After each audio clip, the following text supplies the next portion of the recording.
Welcome back to Cooking with Kayla D. I'm Kayla D, and this is my husband Randy. Today we're going to be making homemade Instapot chili beans and some cornbread. First, let's get to those chili beans.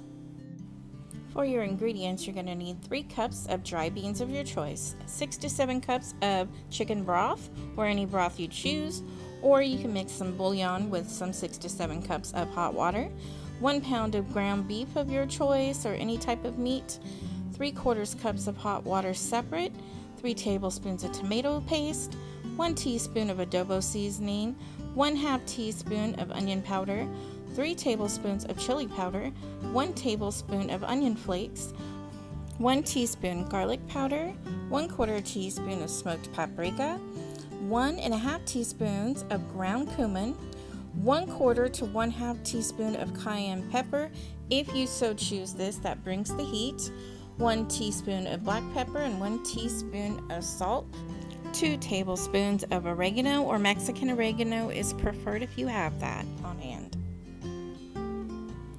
I chose to use red kidney beans, black beans, and navy beans because that's what I had on hand for mine. So after you get your beans into your crock pot, I chose to use the chicken bouillon. So I will take my warm water, or hot water I should say, and I'll mix my bouillon in really well. You want to make sure you mix this to where it is completely dissolved, otherwise you'll get a burn notice on your Instapot. Also, I have a small Instapot, I don't have the large one, and I was able to make up this amount of beans no problem.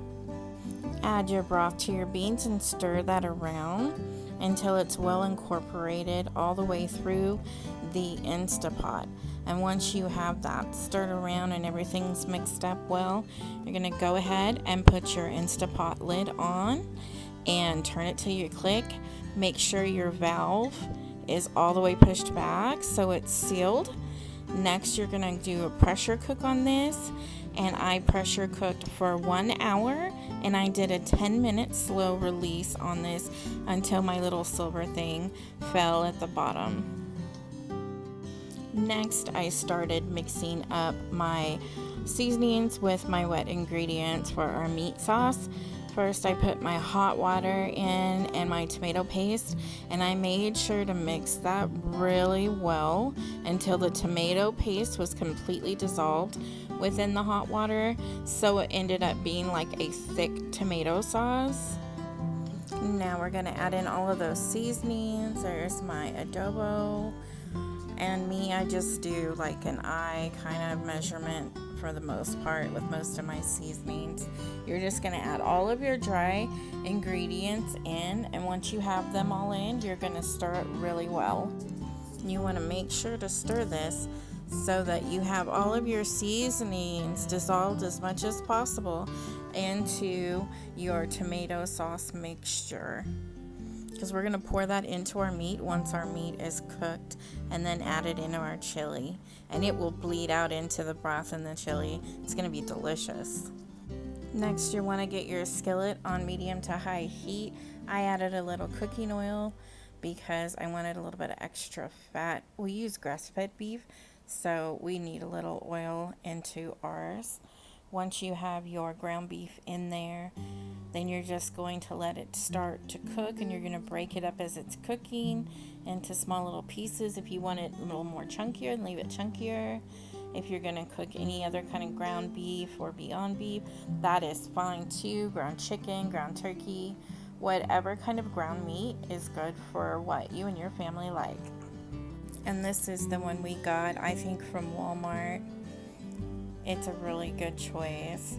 So I went ahead and added just a little bit of salt and pepper and a little bit more onion flake to the meat as it's cooking, because I don't like the smell of ground beef cooking without seasoning on it. It's just my little silly preference, so do whatever you want. You don't have to add it, but it didn't hurt it. The flavor still came out great. So I continued cooking this and stirring it until it was cooked all the way through. And now I'm going to go ahead and get that sauce mixture and add that right into our beef or your meat mixture, whatever it is that you chose to use.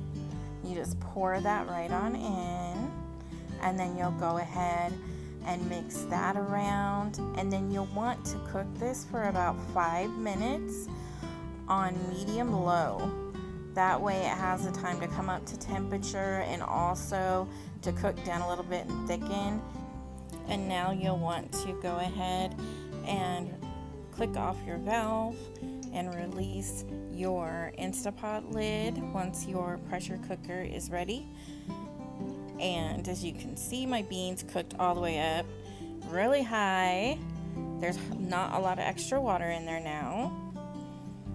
So I went ahead and added my meat mixture right into my Instapot, and I use one of those spatula like cake paddles because I can get everything and not lose any flavor or sauce whatsoever. That is one of the main reasons I like using those to cook with.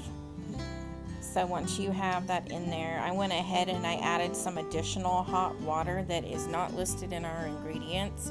I ended up adding about 3/4 of a cup to a cup of hot water because our beans needed just a little bit more water.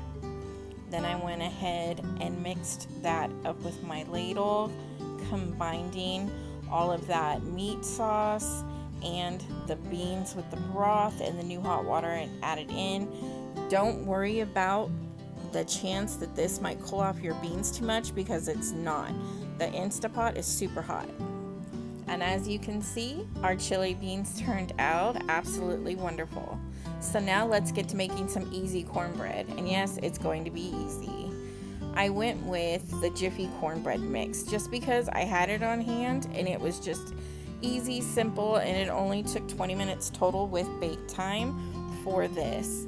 So I did 2 boxes because my pie dish that I'm using, it takes 2 boxes of the muffin mix to make a full cornbread. So I pour those into a bowl, I break it up with my whisk. Once I have that broken up, I go ahead and add my milk and eggs. We are using almond milk for our milk, and the box calls for 1/3 cup per box, so we're using 2/3 cup of the almond milk. You can use whatever milk you choose. If you're using 2 boxes, it is 2/3 cup, and also 2 eggs. And once you have that, you go ahead and you will whisk that around and mix that up until it's all combined and your batter is nice and well incorporated. And once you have your batter well incorporated, then we're going to go ahead and spray the baking dish you're going to use and get that batter poured into the baking dish. I also use the little cake paddles when I'm doing this to try to scrape and get as much of that batter as I can, so I'm not actually wasting that down my drain. You know, it's like waste not, want not. You ever hear of that? I just love those little cake batter spoons. They work out so well. So once I had my cornbread in there, I kind of dab it around to make sure it's evenly dispersed throughout it. Because I'm using glass, I don't want to tap my dish onto my counter like I normally would when I'm making a cake or something. I went ahead and I did grab it and shake it a little bit, as you can see, and that did help release some bubbles and kind of even it out. I put it in the oven as the box directions said, and voila! It turned out delicious. It was crispy on the top and bottom. It sliced up very well after sitting for 5 minutes. We had a delicious cornbread and homemade chili bean recipe.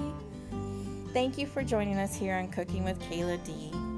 Until next time, from Myrtle Beach, South Carolina, we bid you adieu. Remember to subscribe, like, and share, and leave a comment. Let us get to know you and who you are, and if you like to cook. And until next time, God bless y'all and your families too. For the earth shall be filled with the knowledge of the glory of the Lord, as the waters cover the sea. Habakkuk 2:14. My disclaimer.